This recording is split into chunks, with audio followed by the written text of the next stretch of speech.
Ever wonder how top brands consistently educate their market and build loyal followings because of that? Let's explore how you too can strategically use content to achieve the same. Hi, I'm Michael Pacheco, Fractional CMO for health and health adjacent technology companies. And today I want to talk to you about building a long-term strategy for educating your market through content and why this approach is vital for sustained business growth. While creating content that's educational is, of course, important, what truly sets the really successful companies, brands, entrepreneurs apart is their strategic approach to the content. By planning and structuring your educational content effectively, you can achieve deeper engagement and you can position your brand as a go-to resource in your industry. It was Abraham Lincoln who was quoted as saying, "Give me 6 hours to chop down a tree, I will spend the first 4 sharpening the axe."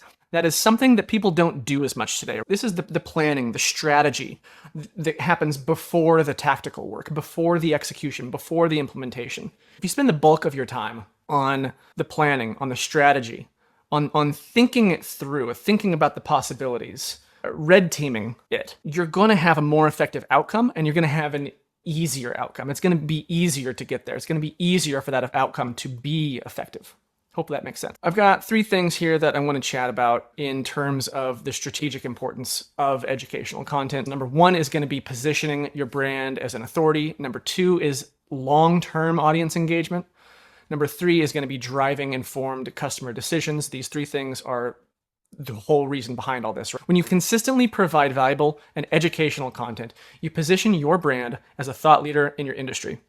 This not only builds trust, but it also attracts more informed and engaged prospects who are then more likely to convert. Number 2 is going to be long-term audience engagement. Educational content is not just about the immediate gains. In fact, it's mostly not about the immediate gains. It's about gains 6 months from now. It's a long play, similar to search engine optimization. It's not something, you're not creating educational content so that you can make $1 million tomorrow. You're creating educational content so you can make $1 billion in the next 5 years. By regularly offering insights and solutions, your content has to be valuable and helpful. You keep your audience engaged with you and they're loyal to you over a long period of time. It fosters a deeper connection with you, or whoever's talking, right? Whoever the spokesperson is for the company. It fosters a deeper connection with your brand. So lastly, we have driving informed customer decisions.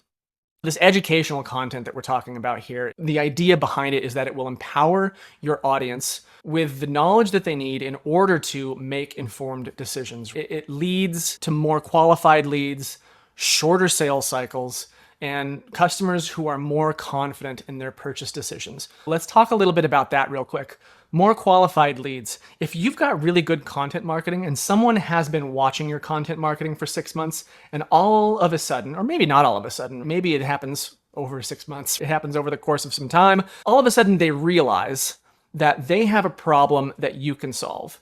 There's no sales call. They're already sold. They've been following you and watching your content for the last 6 months. They know you're valuable. They know you're helpful. They know that you know your shit. You know what you're talking about. There's no sales call. The only phone call is to say, "Hey, here's my problem. I think you can solve this, right?" "Yes." "Okay, sold." Because they already know you, like you, and trust you. And that's why they've been watching your content. It leads to more qualified leads because they self-identify, they self-qualify. Shorter sales cycles, again, done right, there is almost no sales call from customers that come in via educational content or any kind of content marketing. And again, the customers are more confident in their purchase decisions because they've been following you. They know and trust you already. They've seen in the content that you've produced that you know what you're doing. And a more confident buyer oftentimes leads to a better outcome. This has been done in study after study. A buyer is going to get more out of something that they pay more for. It's an emotional buy-in. The solution itself could be the same as a different one, but there's an emotional buy-in when you pay $10,000 for something as opposed to when you pay $1,000 for something.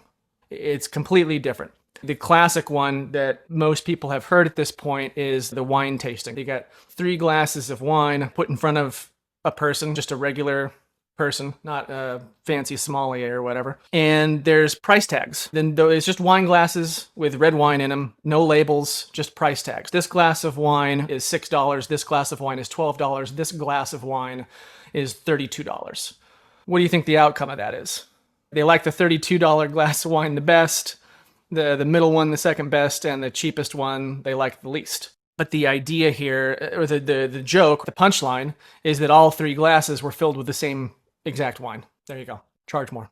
Let's talk about structuring your educational content. Number one, you're going to want to identify key educational themes. You want to start really by identifying the core themes that align with your brand's expertise and your audience's needs. Those are two circles, and you want to find that middle part in the Venn diagram with your company's expertise and the audience's needs.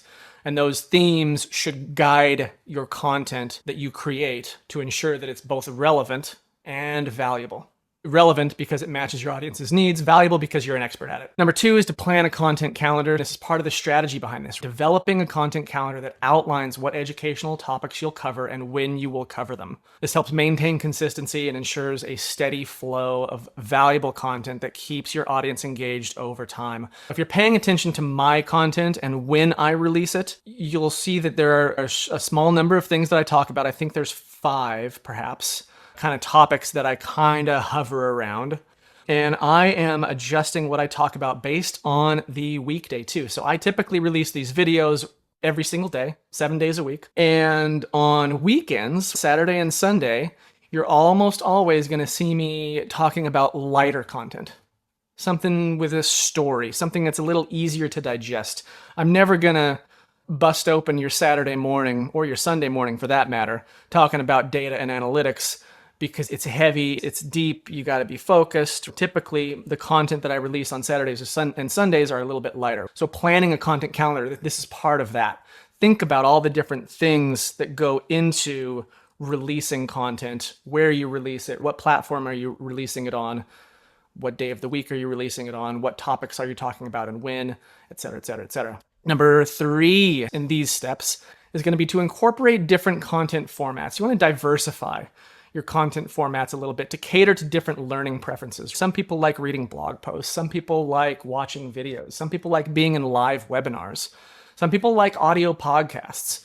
So consider either doing different content for each different platform, or you could consider creating your videos, pulling the audio from that, releasing that as a podcast, pulling the transcript from it, releasing that as a blog post. You have to rewrite it and edit it, of course. You get the meat and potatoes you get from the transcript itself, and so on and so forth.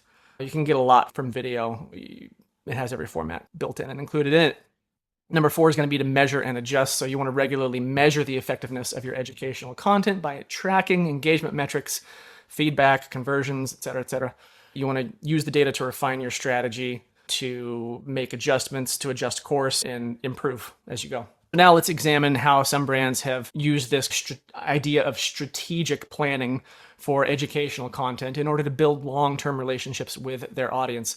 Number 1, I'm going to start with IBM's. IBM's Think Academy offers courses and content on emerging technologies. It positions the company, IBM, as a leader in tech innovation. It's a super strategic approach that works. It has a lot of IBM content in it, so it helps IBM stay top of mind and tip of tongue with professionals and decision makers who are in that space. No-brainer. Number 2, John Deere. John Deere's The Furrow magazine provides educational content on ag, farming practices, that sort of thing, typical John Deere stuff. And by focusing on the needs of their target audience and the expertise of John Deere, there's that Venn diagram, they're able to build lasting relationships with their target audience and strengthen that green and yellow John Deere brand in the industry. Finally, I've got MailChimp here. MailChimp's educational content and things like blogs. They have guides, they have tutorials, all that kind of stuff. It helps small businesses understand things like email marketing and automation. It's not an accident that their content matches the platform. When you log into MailChimp, what do? Email marketing and automation. Their content is very strategic in that way, and it positions MailChimp as an essential resource for email marketers and people doing marketing automation. In conclusion, a strategic approach to educational content is key to positioning your brand as an authority, engaging your audience long-term, and driving informed customer decisions. By identifying key themes, by planning a content calendar, by diversifying the formats of the content you produce, and by measuring effectiveness, you too can create a powerful education marketing strategy. What I want you to do now is reflect on your current content strategy. Are you strategically planning your educational content today? Are you doing educational content today, for that matter? How well are you positioning your brand as a thought leader? And finally, what steps can you take to ensure that your content meets your audience's needs? That Venn diagram, audience's needs and your expertise. Your content needs to be right here in the middle. Considering these questions, the idea behind this is that it is supposed to shine a spotlight on areas for improvement, opportunities for improvement, places where you suck, and you can improve, you can get better, you can do better, you can educate your audience on what it is you do, why you do it, how you do it, etc., etc. If you're struggling with any of this stuff, guys, if you're struggling to build a content plan or a content strategy, I'm here to help. Reach out to me. Let's chat. I'll buy you 14 beers worth of my time at no cost to you. That's a half hour on Zoom. I have nothing to sell you. And my only goal here is to provide you with actionable value that you can apply directly to your business. You can get at me on LinkedIn or by reaching out to me directly on my website. That's michaelpacheco.co. If you found this video helpful, please give it a like and let me know what was valuable for you in the comments. Don't forget to subscribe to the channel if you're watching this on YouTube. If you're listening to this as a podcast, please give us a review on whatever platform it is that you're listening on. All of these things help us reach more folks and help more businesses, and that's our big goal here. I want to thank you for all that you do and all the contributions that you are making in the world with your business. As ever, I'm Michael Pacheco. Until next time, cheers.